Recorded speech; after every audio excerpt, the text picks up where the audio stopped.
আমায় ছিঁড়ে খাও হে শকুন, হে সীমান্তের শকুন, এক্ষুনি ছিঁড়ে খাও আমাকে। হে আটলান্টিকের ঈগল, শিগগির খুবলে খাও আমাকে। হে বৈকাল হ্রদের বাজ, আছড়ে কামড়ে ছিন্ন ভিন্ন করো আমাকে। আমার রক্তরসে শুধুই অসহায়ত্ব আর অভাব। কাগজের কামলারা তারে আদর করে মুদ্রাস্ফীতি ডাকে। ঋণের চাপে নীল হয়ে যাচ্ছে আমার অনুচক্রিকা। সংসার চালাতে অন্তরে হয় ইন্টারনাল ব্লিডিং। কি আশ্চর্য, তবু আমি মরছি না। ওদিকে দোজখের ভয়ে আত্মহত্যা করবারও সাহস পাই না আমি। খোদাকে বললাম আমি মরতে চাই। তিনি বললেন, বেঁচে আছো কে বলল? সহস্রাব্দ উন্নয়নের সাক্ষী হিসেবে রাজা তোমাকে মমি করে রেখেছেন। বাজারে দীর্ঘশ্বাস ফেললে নাকি রাজ্যের ভীষণ বদনাম হয়।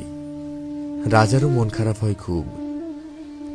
কোতোয়ালরা ফরমান জারি করেছে, আমাকে সারাক্ষণ হাসতে হবে, নইলে দেশি কুকুর আর বিদেশি মাকুরকে একবেলা ভালো মন্দ খাওয়ানো হবে আমার মাংস দিয়ে।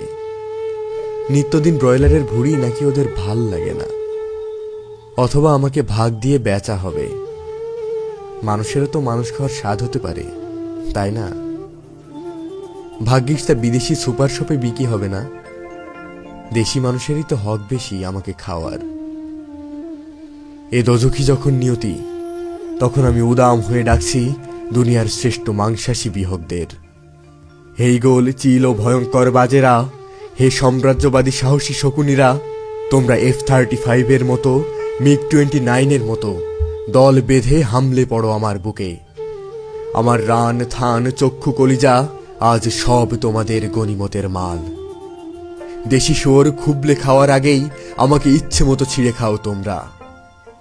দোহাই, শুধু মস্তিষ্কটা খেও না আমার, তাহলে শীঘ্রই দাস হয়ে যাবে তোমরাও।